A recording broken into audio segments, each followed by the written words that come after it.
ಇದೆಲ್ಲ ಕ್ಲೀನ್ ಮಾಡಿ ನಾನು ವರ್ಕಿಗೆ ಕೂರೋ ಅಷ್ಟೊತ್ತಿಗೆ ಆಲ್ಮೋಸ್ಟ್ ಲೇಟ್ ಆಗಿಬಿಡುತ್ತೆ. ಇಟ್ಸ್ ಓಕೆ, ಪರವಾಗಿಲ್ಲ. ಯಾಕಂದರೆ ನನ್ನ ಹಸ್ಬೆಂಡು ನಾನು ಕೂಡ ಒಂದೇ ಟೇಬಲ್ನ ಯೂಸ್ ಮಾಡ್ತಾಯಿದ್ದೀವಿ ಅಟ್ ಪ್ರೆಸೆಂಟ್. ಸೊ ಹಾಗಾಗಿ ಅವ್ರು ವರ್ಕ್ ಮುಗಿಸೋಗಿದ್ರು. ಸೊ ಹಾಗಾಗಿ ನಾನು ವೀಡಿಯೋ ಶೂಟ್ ಮಾಡೋಣ ಅಂತ ಅಂದ್ಬಿಟ್ಟು ಎಲ್ಲ ಕ್ಲೀನ್ ಮಾಡ್ಕೊತಾ ಇದ್ದೀನಿ. ಇದು ಡ್ರೈ ಮಾಡೋಕ್ಕಿಟ್ಟಿದ್ದೆ. ಯಾಕೆ ಅಂತಂದರೆ ರೆಸಿನ್ ವರ್ಕ್ ಸ್ಟಾರ್ಟ್ ಮಾಡಿದ್ದೀನಲ್ವ, ಸೊ ಹಾಗಾಗಿ ಇದೆಲ್ಲ ಯೂಸ್ ಆಗುತ್ತೆ ಅಂತ ಅಂದ್ಬಿಟ್ಟು ಡ್ರೈ ಮಾಡಲಿಕ್ಕಿಟ್ಟಿದ್ದೆ. Hi, hello, welcome to my channel Chetana art gallery. ಇವತ್ತು ನಾನು ಏನು ಮಾಡ್ತಾಯಿದ್ದೀನಿ ಗೊತ್ತಾ, ಫ್ರಿಡ್ಜ್ ಮ್ಯಾಗ್ನೆಟ್ ಮಾಡ್ತಾಯಿದ್ದೀನಿ.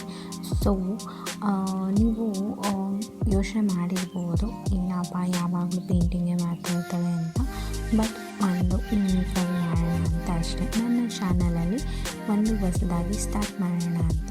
ಸೊ ಹಾಗಾಗಿ ಇವಾಗ ಟ್ರೆಂಡಿಂಗ್ ಏನಿದೆ ಅದನ್ನು ಮಾಡ್ತಾಯಿರ್ತೀನಿ ಆಬ್ವಿಯಸ್ಲಿ. ಆ್ಯಂಡ್ ನೋಡೋಣ ಹೇಗಾಗುತ್ತೆ ಅಂತ. Let's get start. Table full ಗಲೀಜಾಗಿರೋದ್ರಿಂದ ವೈಟ್ ಕಾರ್ಡ್ಬೋರ್ಡ್ ಶೀಟ್ನ ಬ್ಯಾಕ್ಗ್ರೌಂಡಿಗೆ ಇಟ್ಕೊಂಡಿದ್ದೀನಿ. ಆ್ಯಂಡ್ ದೆನ್ ಅದಕ್ಕೆ MDF ಕಾರ್ಡ್ಬೋರ್ಡ್ ಬರುತ್ತಲ್ಲ, ಅದನ್ನು ನಾನು ಟ್ರೇಸ್ ಮಾಡಿಕೊಂಡೆ. ನಾಟ್ ಎ ಟ್ರೇಸ್, ಅದ್ರ ಮೇಲೆ ಡ್ರಾ ಮಾಡಿಕೊಂಡೆ ಡೈರೆಕ್ಟಾಗಿ. ಬಿಕಾಸ್ ಈ ಥರ ಚಿಕ್ಕ ಪುಟ್ಟನ್ನೆಲ್ಲ ಡೈರೆಕ್ಟಾಗಿ ಡ್ರಾ ಮಾಡ್ಬೋದು. ಅಕಸ್ಮಾತ್ ತುಂಬ ದೊಡ್ಡದಾಗಿ ಡ್ರಾ ಮಾಡ್ತೀವಿ ಅಂತ ಅಂದಾಗ ಮಾತ್ರ ನಮಗೆ ಒಂದು ಸ್ಕೆಚ್ ಬೇಕಾಗುತ್ತೆ. ಇಲ್ಲ ಅಂತಂದರೆ ಅದು ಮಿಸ್ ಮ್ಯಾಚ್ ಆಗೋ ಚಾನ್ಸಸ್ ಇರುತ್ತೆ. ರಫ್ ಸ್ಕೆಚ್ ಆದಮೇಲೆ ನಾವು ಅದ್ರ ಮೇಲೆ ಮಾಡಬೇಕಾಗಿರುತ್ತೆ. ಸೊ ಹಾಗಾಗಿ ಫಸ್ಟ್ ಏನೇ ಮಾಡೋದಕ್ಕಿಂತ ರಫ್ ಸ್ಕೆಚ್ ಹಾಕ್ಕೊಳ್ಬೇಕು. ಓಕೆ, ಅದು ಪ್ಲೇಸ್ಮೆಂಟ್ ಚೆನ್ನಾಗಿದೆ ಮಾಡಿ ನಾವು ಸ್ಟಾರ್ಟ್ ಮಾಡಬೇಕು. ಆ್ಯಂಡ್ ನಾನು ಅದನ್ನು ಸ್ಕೆಚೆಲ್ಲ ಮಾಡ್ಕೊಂಡಿದ್ದೆ. ಈ ಆರ್ಟಿಸ್ಟ್ ಹಣೆ ಬರೋಣ ಇಷ್ಟು ಅನಿಸುತ್ತೆ. ಬ್ರಷ್ಗಳನ್ನ ಹಾಗೆ ಇಟ್ಕೊತೀವಿ, ಏನು ಮಾಡೋಕ್ಕಾಗಲ್ಲ. ಪ್ರತಿ ವೀಡಿಯೋದಲ್ಲಿ ಏನು ಹೇಳೋಕ್ಕಾಗಲ್ಲ. Don't mind that. And painting start ಮಾಡಿದೆ.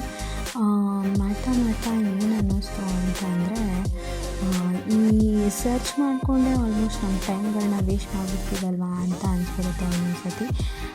ಯಾಕೆ ಅಷ್ಟೊಂದು ಸರ್ಚ್ ಮಾಡ್ತೀವಿ ಅಂತ ನನಗೆ ಇದು ಗೊತ್ತಿಲ್ಲ. ಯಾರಿಗೂ ಗೊತ್ತಿದ್ರೆ ಪ್ಲೀಸ್ ಕಮೆಂಟ್ ಮಾಡಿ. ಅಟ್ಲೀಸ್ಟ್ ನೋಡೋಣ ಯಾವ ಥಿಂಕಿಂಗ್ ಹೇಗೆ ಅಂತ. ಮಾಡಿ ಸುಸ್ತಾಯಿತು ಅಂದ್ಕೋಬೇಡಿ. ಆವಾಗೇನು ನನ್ನ ಫ್ರೆಂಡ್ ಬಂದು ಬರ್ಗರ್ನ ಆರ್ಡ್ರ್ ಮಾಡಿದ್ರು. ಸೊ ಅದನ್ನು ನಾನು ತಿಂದ್ಬಿಟ್ಟು ಚಿಕ್ಕದಾಗಿ ಒಂದು ಬ್ರೇಕ್ ತೊಗೊಂಡೆ. ಆ್ಯಂಡ್ ದೆನ್ ಮತ್ತೆ ಸ್ಟಾರ್ಟ್ ಮಾಡಿದೆ. ಈ ಕಾರಂತೂ ಸೂಪರಾಗಿದೆ ಅಲ್ವಾ. ಈಗ ಮಾಡಾದ್ಮೇಲೆ ಗೊತ್ತಾಯಿತು ನನ್ನ ಫ್ರೆಂಡ್ ಕಾರ್ ಕೂಡ ಸೇಮ್ ಕಲರ್ ಇದೆ ಅಂತ. ಸೊ ಇದನ್ನು ಹೇಗೆ ಮಾಡಿದೆ ಅಂದರೆ, ಈ ಕ್ಲೇಯಲ್ಲಿ ಕಟ್ಟರ್ ಬರುತ್ತೆ ಗೊತ್ತಾ, ಆ ಕಟ್ಟರಲ್ಲಿ ಇದನ್ನು ಕಾರ್ನ ಮಾಡಿದ್ದು. ಮೋಲ್ಡ್ ಬರುತ್ತಲ್ಲ, ಅದರಲ್ಲಿ ಇಂಪ್ರೆಷನ್ ತೆಗೆದುಬಿಟ್ಟು ಮಾಡಿದ್ದು. ಬಟ್ ಕ್ಲೇ ಕೂಡ ಅಷ್ಟೇ, ಅಲ್ಲೂ ಒಂದು ಜುಗಾಡು ಮಾಡಿದ್ದೀನಿ. ಏನು ಅಂತಂದರೆ, ಈ ಚಪಾತಿ ಹಿಟ್ಟು ಬರುತ್ತಲ್ಲ, ಆ ಹಿಟ್ಟು ಮತ್ತು ಮೈದಾ ಹಿಟ್ಟು ಮತ್ತು ಫೆವಿಕಾಲ್ನ ಮಿಕ್ಸ್ ಮಾಡಿಬಿಟ್ಟು ಮಾಡಿದ್ದು. ಯಾಕಂದರೆ ಮೋಲ್ಡೆಡ್ ಕ್ಲೇ ಖಾಲಿ ಆಗಿತ್ತು. ಸೊ ಹಾಗಾಗಿ ಅದನ್ನು ಮಾಡಿ ಡ್ರೈಯಲ್ಲಿ ಬಿಸಿಲಲ್ಲಿ ಚೆನ್ನಾಗಿ ಒಣಗಿಸಿದ್ದೀನಿ. ಸೊ ಹಾಗಾಗಿ ತುಂಬ ಸ್ಟ್ರಾಂಗಾಗಿದೆ ಮೋಲ್ಡೆಡ್ಕಿನ. ಆ್ಯಂಡ್ ಇದೆಲ್ಲ ಫಿನಿಶಿಂಗ್ ಆಯಿತು. ಎಲ್ಲದಕ್ಕೂ ಔಟ್ಲೈನ್ ಕೊಡಬೇಕು ಅಂತ ನನಗಿಷ್ಟ ಆಗಲಿಲ್ಲ. ಸೊ ಅದಕ್ಕೆ ಸಮ್ ಪಾರ್ಟಲ್ಲಿ ಔಟ್ಲೈನ್ ಕೊಟ್ಟಿದ್ದೀನಿ. ಇದು ರೆಫರೆನ್ಸ್ ಬಂದುಬಿಟ್ಟು ಪ್ರಿಂಟ್ರೆಸ್ಟಿಂದು ಅಂತಲೇ ಹೇಳ್ಬೋದು. ಬಟ್ ಅವರು ಲೈಕ್ ಪೇಂಟಿಂಗ್ ಥರ ಮಾಡಿದ್ದಾರೆ. ನಾನು ಅದನ್ನು ಫ್ರಿಡ್ಜ್ ಮ್ಯಾಗ್ನೆಟಿಗೆ ಅದನ್ನು ಪೇಂಟಿಂಗ್ನ ಅದನ್ನು ಇಂಪ್ಲಿಮೆಂಟ್ ಮಾಡಿಕೊಂಡೆ. ಆ್ಯಂಡ್ ದೆನ್ ಸಣ್ಣ ಮೈನ್ಯೂಟ್ ವರ್ಕ್ ಮಾಡಿದ್ರೆ ತುಂಬ ಚೆನ್ನಾಗಿ ಕಾಣಿಸುತ್ತೆ. ಪೇಂಟಿಂಗು ಯಾವಾಗಲೂ ಮೈನ್ಯೂಟ್ ವರ್ಕ್, ಫೈನಲ್ ಡೀಟೇಲ್ಸ್ ನನಗೆ ತುಂಬಾ ಇಷ್ಟ ಆಗುತ್ತೆ.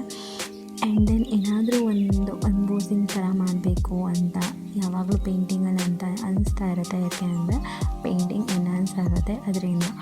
ಸೊ ಈ ಪೇಂಟಿಂಗ್ ಹೆಂಗಿದೆ, ನಿಮ್ಗೆ ಇಷ್ಟ ಆಯಿತಾ ಅಂತ ಹೇಳಿ. ಆ್ಯಂಡ್ ಇನ್ನೂ ಫ್ಯೂಚರಲ್ಲಿ ಬೇರೆ ಥರ ಪೇಂಟಿಂಗ್ನ ನಾನು ಟ್ರೈ ಮಾಡ್ತೀನಿ. ಆ ಪೇಂಟಿಂಗ್ಸ್ನ ನೀವು ನೋಡಿ, ನೀವು ಕಲ್ತ್ಕೊಂಡು ನಿಮ್ಗೆ ಇನ್ಸ್ಪೈರ್ ಆಗಿ ಮನೇಲಿ ಸ್ಮಾಲಾಗಿ ಡೆಕೋರೇಷನ್ ಮಾಡ್ಕೋಬೇಕು ಅಂತ ಅನಿಸಿದ್ರೆ ಪ್ಲೀಸ್ ನನ್ನ ಚಾನಲ್ನ ಸಪೋರ್ಟ್ ಮಾಡಿ. ಆ್ಯಂಡ್ ದೆನ್ ಸಬ್ಸ್ಕ್ರೈಬ್ ಮಾಡಿ.